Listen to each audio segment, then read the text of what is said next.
So, I have a love-hate relationship with Kingdom Hearts Dark Road. I really wanted this game, like really bad. Understanding where Xehanort came from, how his methodology was formed, expanding his relationship with Ericus, and his eventual downfall to darkness was something I really wanted to explore more throughout the franchise. However, I was hoping that whenever we got to this point in the series that we would get this information and it would be an experience similar to something like Chain of Memories, ha! Or Dream Drop Distance. Have a story where we play as Xehanort for a section or just do his story bits, and then play the remaining bits of the game through Ericus's perspective. To be fair, I wasn't expecting a complete graphical overhaul like some people were when this game was first announced. However, I would be lying to you if I told you that I wasn't slightly disappointed that this wasn't put onto a console experience.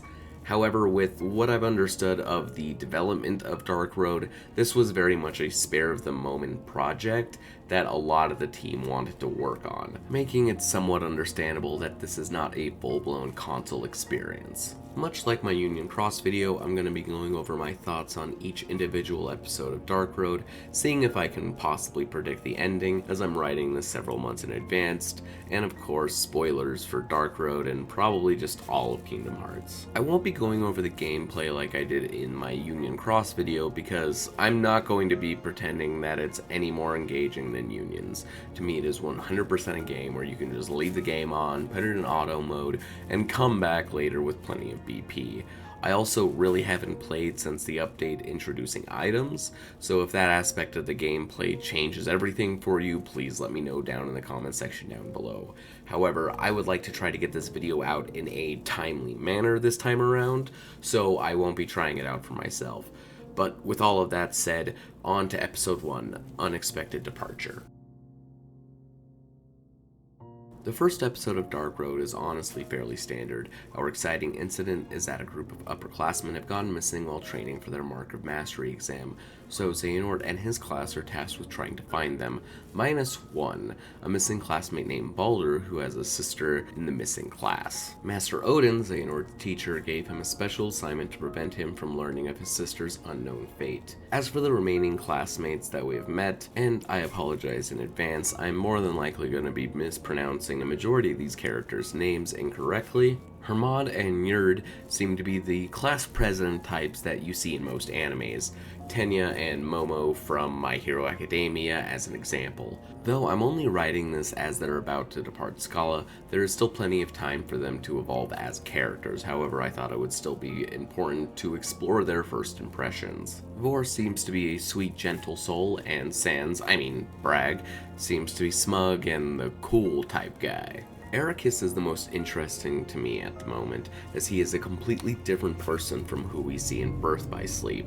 He's currently carefree, a jokester, and it's really strange viewing him as a child to the stoic warrior we see later on in life. It's honestly jarring, and it's clear that whatever is about to happen is going to rock him to his core, and I'm kind of excited to see what goes on from here. Nomura does some pretty interesting things with the world building in this game. The canon reason for why in earlier Kingdom Hearts games we don't have any NPCs walking around and doing just random things is the way that the worlds are reconstructing themselves after the war. The worlds are recreating first the land, places, etc., and then bringing back people, thus explaining why Kingdom Hearts 3 has actual NPCs and people walking around, because those worlds are supposedly further along in their reconstruction. This episode ends with a time skip after the class takes a second trip to go try and find more information about the missing class. It's been 4 years and Xehanort is placing flowers on 4 different graves, implying that Vor, Bragg, Erd, and Hermund are all supposedly dead. Interestingly enough, despite the fact we have not met him in person yet, Baldur does not seem to have a grave. Xehanort tells Ericus that he is about to go travel the worlds before his Mark of Mastery exam. Notably, as well, Ericus does not have his scar yet that Xehanort gave to him, meaning that there's going to be another interaction between them before all of this is said and done. Let me just say that with what little time we have with these two as teens, Episode 1 is only about 20 to 25 minutes, but they build such a good relationship between these two to that it honestly made me cry the first time watching this scene. Moving on to the Presence of Darkness, this episode starts with Xehanort and Ericus finding out that their friends have been captured by the Queen of Hearts of Wonderland. For the most part, this goes through the standard motions for the Wonderland. However, it is what happens after they are attacked by the cards and a powerful Heartless that brings an interesting concept that hasn't really been explored in detail up until this point. Do Keyblade wielders have a right, or rather a duty, to impose their wills onto the worlds they visit? Yes, the cards and the White Rabbit live in fear every day of their lives, but does that mean Xehanort, the player character from Union Cross, or even Sora have the right to change that? And more importantly, the Queen is so lost in her own ego and arrogance of how everyone truly feels about her that she is unaware of the darkness in her own heart. Should a Keyblade wielder kill her because of the darkness that they can see despite the general public unable to do so? We already know that wielders are supposed to respect the world order, but is that a responsible thing to do when they can clearly see that a world is suffering because of the current world order? These are the type of questions I love to see in Kingdom Hearts because yes, it's a funny Disney game featuring a former Banana Shoot anime character, but it's also able to explore topics like this and stay within these family-friendly guidelines. After the group splits up again to search the next world and the rest of Wonderland, we get another time skip of 4 years into the future where Xehanort has been captured and brought to the Queen. She doesn't seem to remember him, but of course he remembers her and the darkness that is inside of her heart. I feel as though this is teasing Xehanort's desire to balance out the worlds. We know later on in the series he sees the worlds as having far too much light and it needs to be counterbalanced with darkness. This may be the first sign of this, however, with him seeing too much darkness and wanting to replace it with light, ultimately figuring out that he's been doing it all the wrong way. The purpose of Journey starts with an admittedly too long segment with the Mad Hatter, which sets up Xehanort's confirmation that the world order is based in fear for Wonderland. This is an interesting look into how world orders work in Kingdom Hearts, since up until this point we had a general idea of how world orders worked. However, we don't have too many ideas on the finer details that make up the rules for world orders. This implies that it may be based on some sort of emotion, but it's hard to tell without actually getting more details on other world orders. Another theory is that it is a specific character that acts as the base for the world order. Obviously, it doesn't have to be the main character for whatever Disney property it is, as we see that the Queen is clearly the base for the world order of Wonderland, the emitter of fear. So maybe this episode also showcases Xehanort's first idea that the light and the dark may not be as different as he was taught by Master Odin, that it may just be a matter of perspective that decides what is the most beneficial thing for the world. Darkness may not be this universally negative force that has to be destroyed if there's any hope for everyone to live peacefully. This is also the first time we see Ericus become visibly upset with Xehanort. He claims that no darkness is evil and always bad, and it is their duty as Keyblade wielders to eliminate that darkness, and that he hopes Xehanort hasn't forgotten that.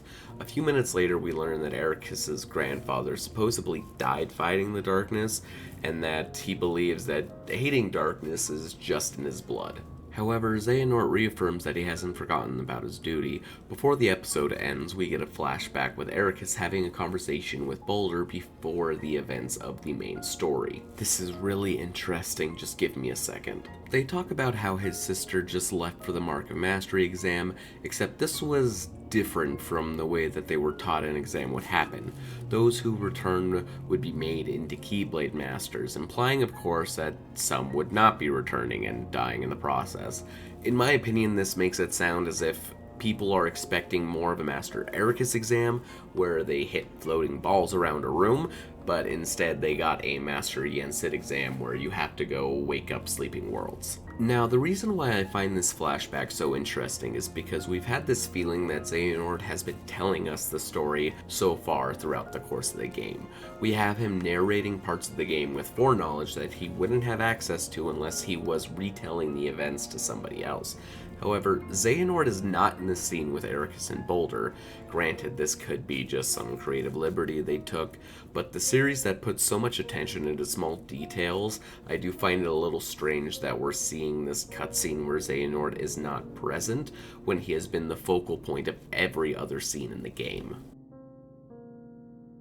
As for my predictions, I don't think we have enough information to put together a really educated guess, other than, the obvious stuff. They find the upperclassmen, Xehanort becomes bald, Ericus gets a scar. In my opinion, this story just has so many branching paths that I just can't account for, and I'm honestly really excited for it. Let's put it like this. With Union Cross, I had a general idea of where I thought the story was going, what made sense narratively, and all of that sort of jazz. However, I was still way off on the mark, but it all made sense narratively and cohesively.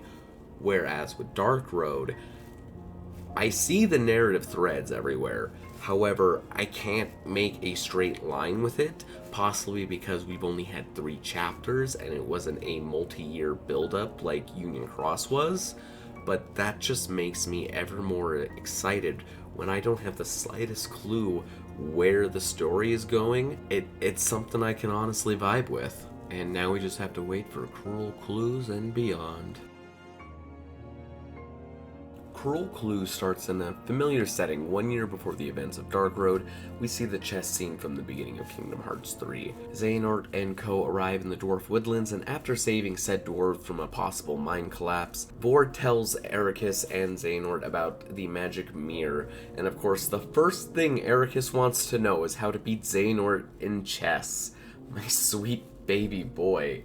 They ask about the missing classmates, and roughly translating from the riddles that the mirror spews out, we learn that they've all been separated from each other. Ericus tries to ask about a specific student named Vidder, and after the queen tries to make the mirror try to kill them, it is revealed that he was in the room the entire time. Not sure how they missed him when they were coming in, though. He mentions that there is something special about Xehanort, and it's no wonder why Master Odin has taken such an interest in him.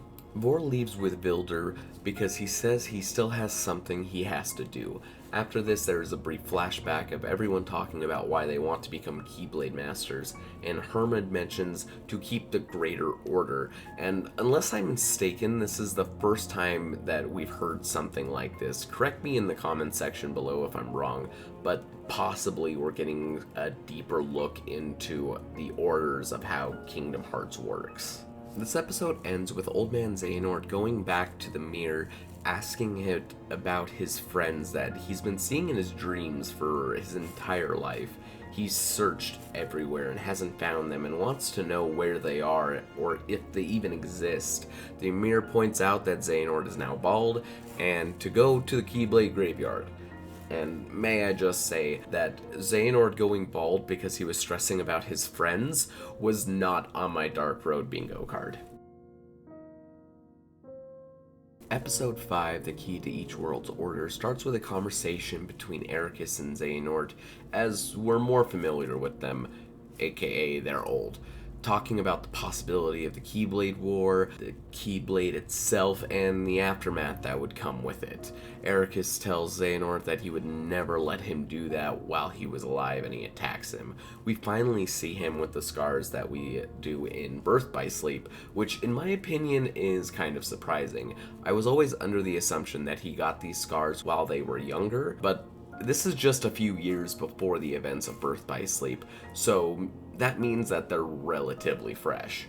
Returning to the present, Ericus wants to go find Vor, however, Xehanort disagrees, saying that she's made her choice and is following her heart. Shortly after this, Verda returns to Master Odin, trying to say goodbye, but Odin cuts him off, saying that there's a true darkness coming and they need to be ready for it, and to be able to tell the difference between just darkness or shadows and a true darkness. Xehanort, Erd, and Herman head to Beast's castle. Beast has had his rose stolen by some of the upperclassmen, and when they try to speak with him, it goes as well as any conversation with Beast goes. Ernst goes after a Heartless, which turns out to be an ambush, and she is almost killed before one of the upperclassmen named Valva saves her. She tries to convince Erd to come with her, similar to what Barter wanted. After she refuses, a second upperclassman returns the rose, and Balba says that the rose itself is vital to the world order, which now also lets us know that it isn't specifically characters, but it can also be items that hold importance to the world. Genie's lamp could be a possible another item that could be vital to a world order. This episode ends with Xehanort in a corridor of darkness, talking about how despite his armor being on, he can still feel the darkness seeping into his heart. He decides to release the armor and let the darkness flow into him. Shortly after this, what I will assume to be the Master of Masters appears, saying that he is the Singularity. Things are getting spicy. Uncertain Orders begins with Mom and Xehanort having a fun conversation and Mom being Mom. I've missed his chaotic antics. We've also learned that the cloak is a better defense against the darkness than the Keyblade armor. I will say it makes a little bit of sense, since the Keyblade armor would primarily be used in wars and battles, and not for the sole purpose of fighting back the darkness, if that makes sense. Mom also brings up a point here that I don't quite understand just yet. He mentions if you love someone, you can still have bad or misdirected feelings towards them, creating a false light of sorts. He then goes on to talk about power and those without it. It honestly just doesn't make any sense to me right now, but maybe by the end of the episode, it will make more sense and become apparent on what he's meaning. Returning to the present, Erd is still visibly shaken up by the events of the castle, and we learn that the second upperclassman we saw was named Vali. Lots of B names. Also, nothing's better than Xehanort, Herman, and Erd talking about carpet, walking around like a person as if it's no big deal. It's this chaotic stuff that I just love about Kingdom Hearts. The group has come to the conclusion that the upperclassmen are going after items that are vital to the world order, and look, I was right about the genie's lamp. Look at me. Vider reveals that the reason that they're taking these items is to find a true light that shines through chaos and uncertainty in order to defeat this true darkness. I also love seeing Ericus have this moment of realization that maybe he isn't really that willing to do whatever it takes to destroy the darkness, that plunging the worlds into chaos in order to get rid of it is a little bit too much for him, and he isn't entirely sure if he's okay with it. Xehanort returns to Mom, and we get the cutscene that we saw in the Remind DLC, though now I believe I know what they're talking about. Xehanort's view of the worlds have become so tainted that any darkness inside of a person's heart gives off a false light, and it just simply isn't real in his mind. Constant lies and deceptions is all he sees. Gaining power or losing it has become something that is inherently evil in his mind, and it keeps this vicious cycle growing along with the darkness. Reasons for disappearances, just the beginning of Birth by Sleep, at least the part where Ven is dropped off at the land of departure. This also seems to be Xehanort's and Ericus's first interactions since Ericus got his scars. Xehanort believes that Ventus is the one. I'm not sure if this is like Star Wars and there's a prophecy among Keyblade wielders, but that is the idea I'm going to go with until further notice. Later on, through a conversation with the class and Master Odin, we learn that one of the possible things capable of destroying true darkness is Kingdom Hearts itself. This makes me wonder if this is Mom's ultimate plan to summon Kingdom Hearts and just finally destroy all of the darknesses, or if there's something else that he has planned and up his sleeve. After this, Master Odin relieves the class of their task. Boulder eventually returns, revealing that his sister died protecting him from Dragon Maleficent. Bragg has also grown a lot on me in this chapter. He is that character that is just calling everyone out on their BS, and I just think he's incredibly funny. He's quickly becoming one of my favorite characters. We learn the fate of the other missing classmates as they too were killed by Dragon Maleficent, though we see them come in right as Hoarder disappears, so where did Boulder run off to? Was he able to survive and the rest of the upperclassmen just missed him along the way? Someone opened up a portal into the corridors of darkness, and unfortunately Herman and Erd lost their lives, with Boulder and Bragg trapped in the underworld. Going back to when Xehanort dropped off, and we get outright confirmation that Vanitas is one of the original darknesses, confirming a theory that a lot of us have had since the ending of Kingdom Hearts 3. Finally, we arrive at 7 Lights and 13 Darknesses. Scala is being attacked by Boulder, having escaped the underworld, but Bragg not being so lucky. Verder knew that the darkness had taken over Boulder, but didn't have it in his heart to kill him.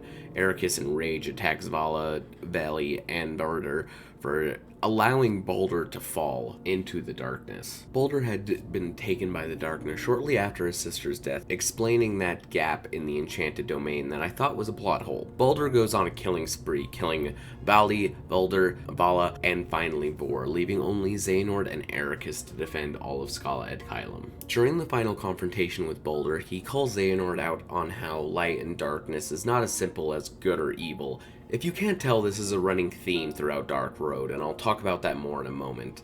We also see Master Odin using No Name with a unique chain attack that I don't think I ever remember seeing. It would have had to been during Birth by Sleep, as Xehanort doesn't really use No Name in Kingdom Hearts 3 for combat reasons. Terranort uses something very similar to this, however I don't know if it's the same ability or attack, or if it is something specific with Terranort himself. Xehanort kills Boulder, and by the end of the game, Xehanort and Ericus are about to take the Mark of Mastery exam, Master Odin wanting to retire as soon as they gain the title of Master. I find it incredibly interesting that this attack on Scala was more than likely the mass slaughter of the majority of the Keyblade wielders, explaining why there are only 3 Masters by the beginning of Birth by Sleep. However, the thing that honestly blew my mind the most was the fact that Bragg was Luxu. This is something that I feel we need to just constantly be watching going forward into the series, especially in a Missing Link. Luxu is capable of being anyone at any point in time. Lastly, Xehanort talking to the mysterious old man about how he recognizes that Skald looks like his mother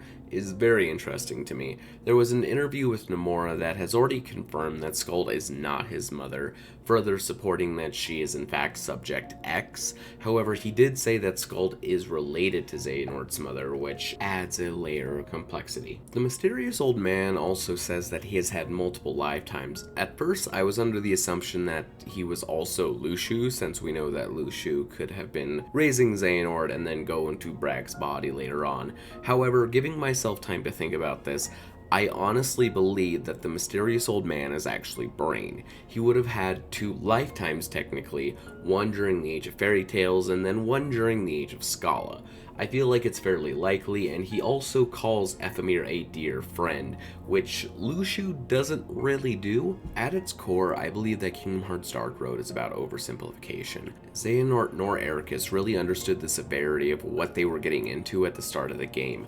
It also dwells on some pretty intense subject matter in terms of justification and rationalization. These kids are forced to ask some pretty difficult questions about whether or not what they were taught was right, what their true purpose is in the grand scheme of all of the worlds.